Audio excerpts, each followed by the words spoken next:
क्या काम है जब सरकारें ईपीआईसी नंबर मेरा बदलवा रहा है इलेक्शन कमीशन से? कभी बदलता है? पूछिए तो सरकार से, ईपीआईसी नंबर बदलता है? लालू जी का परिवार लोकतंत्र को मजाक समझता है और लालू जी का परिवार कोई भी प्रोपेगेंडा फैलाने में माहिर है। अब बताइए कि उनका नाम ड्राफ्ट वोटर लिस्ट में है, तब भी तेजस्वी यादव ये कह रहे हैं कि मेरा वोटर लिस्ट में नाम नहीं। ये अत्यंत ही दुर्भाग्यपूर्ण है। नमस्कार, द ट्रुथ के इस अंक में मैं प्रीति पांडे अपने सभी दर्शकों का बहुत स्वागत करती हूं। दोस्तों, बात आज बिहार की एसआईआर प्रक्रिया की होगी जिसे चुनाव आयोग मुकम्मल कर चुका है और कई ऐसे वोटर्स जो सूची में शामिल नहीं होने चाहिए थे, अलग अलग तर्क उसके लिए दिए गए, उनके नाम इस सूची से हटाए गए हैं। तकरीबन 65 लाख के आसपास के ऐसे वोटर्स जिन्हें इस सूची से हटाया गया, उसका डेटा भी जारी किया गया है बाकायदा जिलेवार तरीके से। इसी को लेकर के तेजस्वी यादव ने आज एक प्रेस कॉन्फ्रेंस की और एक बड़ा दावा किया।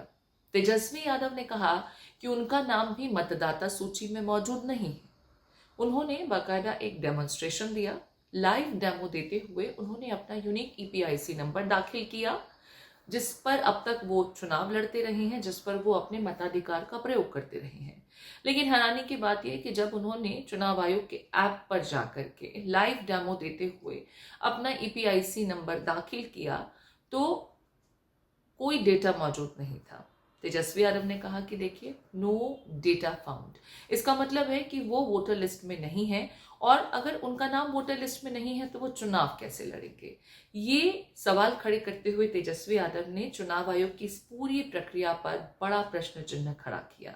पहले जरा आपको वो पूरा प्रोसीजर जिसके तहत तेजस्वी यादव ने बाकायदा डेमो करके दिखाया कि उनका नाम मतदाता सूची में शामिल नहीं किया गया है, जरा उस पूरी प्रक्रिया को आप देखें।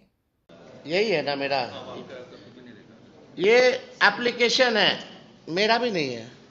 हम चुनाव कैसे लड़ेंगे? अभी तो देखिए, ये चुनाव आयोग का एप्लीकेशन है और मेरा ईपीआईसी नंबर हमने इसमें डाला है। ईपीआईसी नंबर अगर आप चाहें तो हम बता भी दें।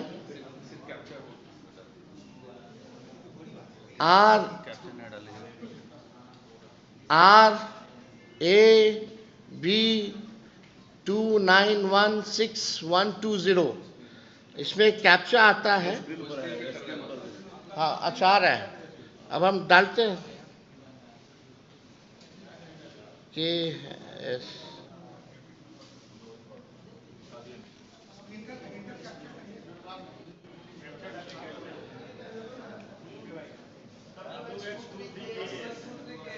WNRN। अच्छा, उसमें दूसरा चल रहा है।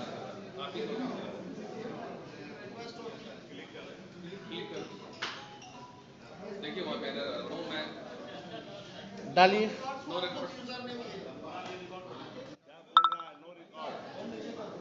आप देखिए, डालो।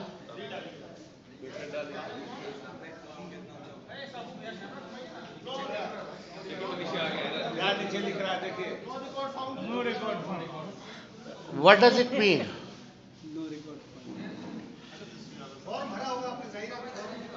हाँ भाई, चुनाव लड़ने के लिए आपको बूथ वोटर बनना चाहिए, बिहार का वोटर होना चाहिए, तब जाकर के आप चुनाव लड़िएगा। नहीं, मेरा तो यहाँ है, दीघा के वोटर हैं, दीघा विधानसभा। तो देखिए, तेजस्वी यादव यहाँ पर बाकायदा डेमोन्स्ट्रेट करते हुए ये दिखाते हैं और दावा करते हैं कि उनका नाम इस सूची में मौजूद नहीं है। इसके लिए उन्होंने अपना मौजूदा ईपीआईसी नंबर भी दाखिल किया और वो डेटा लाइव में मौजूद नहीं पाया गया। इसके बाद चुनाव आयोग ने तेजस्वी यादव के इन दावों का खंडन ये कहते हुए कि शरारतपूर्ण तरीके से तेजस्वी यादव ने एक भ्रामक जानकारी साझा की है और बाकायदा उनका नाम वोटर सूची में मौजूद है। दीघा क्षेत्र के अंतर्गत 416 नंबर के वोटर के रूप में उनका नाम सूची में मौजूद है और वो सूची का पेज भी जो है वो जारी किया गया। जरा गौर फरमाइए।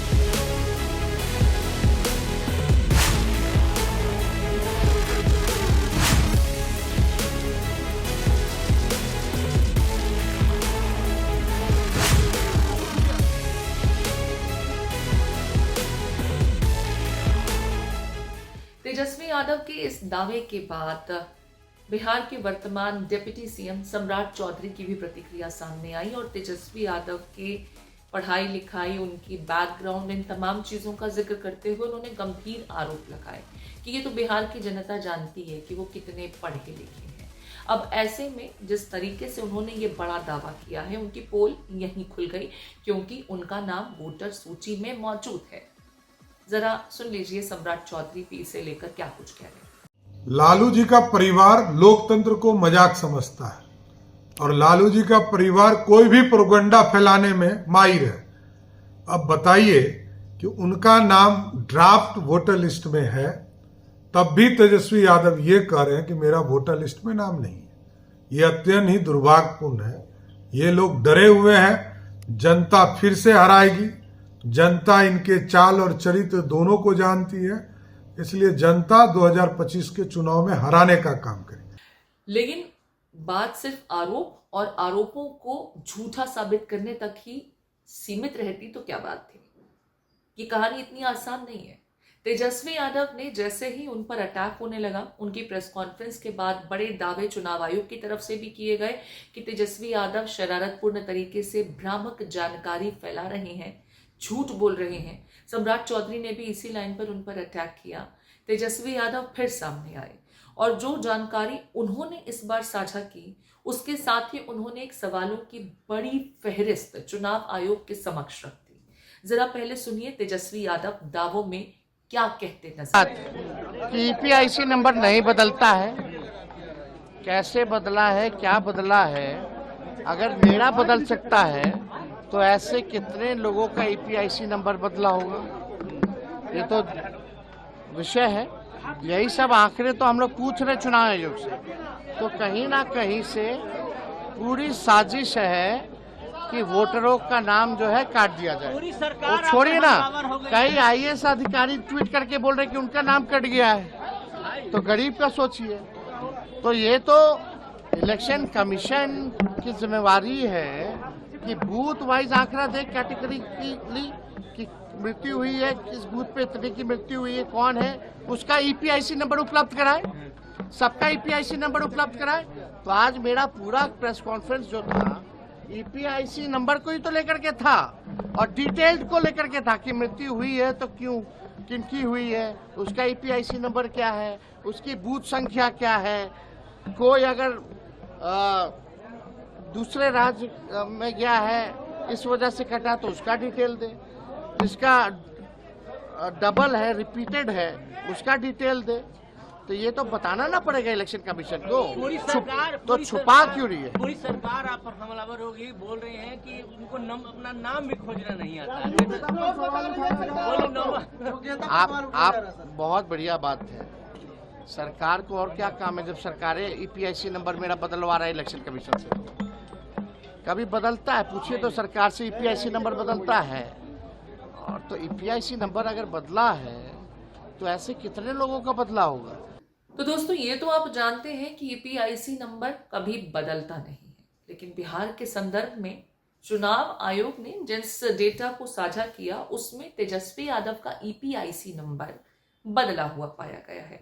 और तेजस्वी यादव ने यही सवाल किया कि ईपीआईसी नंबर कैसे बदल गया जो बदलता नहीं है।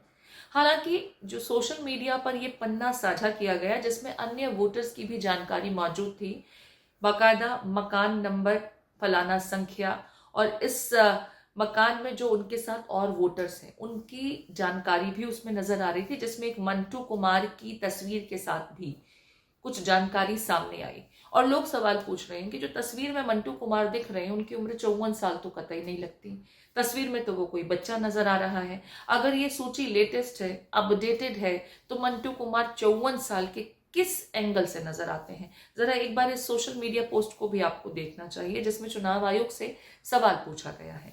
और तेजस्वी यादव ने भी जो जानकारी दी कि भाई ईपीआईसी नंबर कैसे बदल गया, सुन लीजिए, देख लीजिए। तो देखिए, चुनाव आयोग ने बहुत जल्दबाजी में इस सूची को तैयार किया है। विपक्ष लगातार ये सवाल कर रहा है। तेजस्वी यादव ने सवालों की बौछार भी कर दी है चुनाव आयोग से कि अगर इतनी बड़ी तब्दीलियां हुई हैं तो क्या लोगों को आप अवगत कराएंगे कि ऐसे ऐसे उनका डेटा बदल गया है। क्योंकि अगर पुराना वोटर कार्ड लेकर के कोई मतदाता अपना वोट कास्ट करने जाता है तो हो सकता है कि जिस सेंटर पर वह अपना वोट कास्ट करने जाए वहां उसका नाम ही मौजूद ना हो, उसका EPIC नंबर बदल चुका है, हो सकता है उसका वोटिंग सेंटर भी बदल जाए।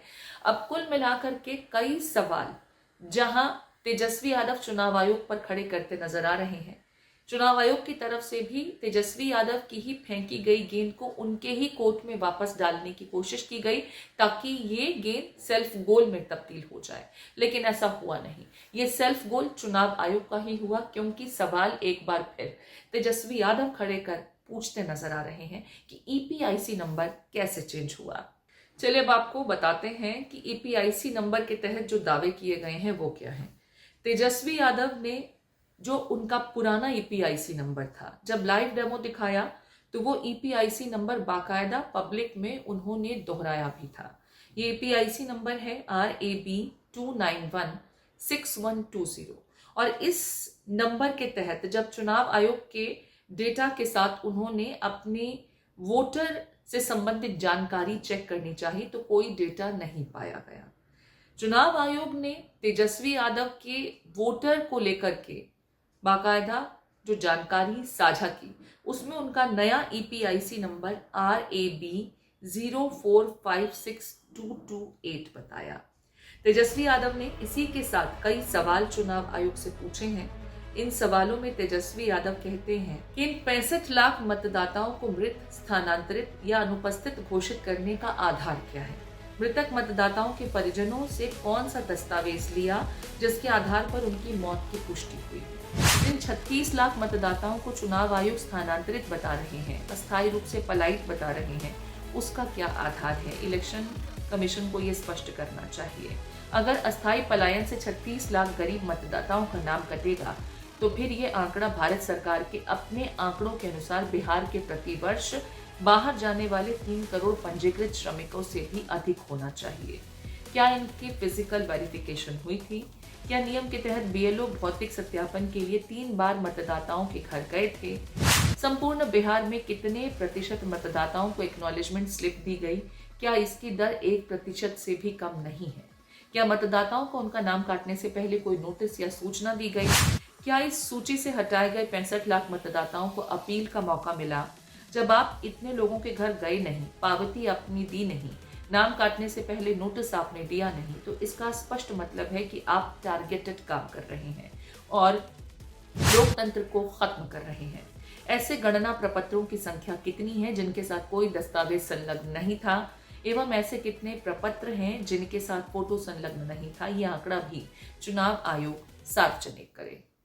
तो देखिए, तेजस्वी यादव ने एक बार फिर चुनाव आयोग की फेंकी हुई गेंद को गोल में तब्दील करने से पहले ही चुनाव आयोग के ही कोर्ट में वापस भेजकर चुनाव आयोग के लिए इसे सेल्फ गोल बनाने की कोशिश की है। बहरहाल आरोप लगातार लग रहे हैं, प्रक्रिया पूरी हो चुकी है, चुनाव बहुत दूर नहीं है। ऐसे में विपक्ष लगातार चुनाव आयोग की इस प्रक्रिया पर सवाल तो खड़े कर रहा है, लेकिन बहुत ज्यादा कुछ कर नहीं पा रहा है।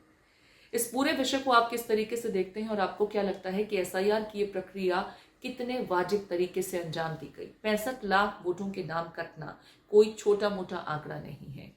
इससे चुनाव में बड़ा हेरफेर हो सकता है, नतीजों पर काफी असर पड़ सकता है। क्या आप इससे इत्तेफाक रखते हैं? आपके कमेंट्स का इंतजार रहेगा।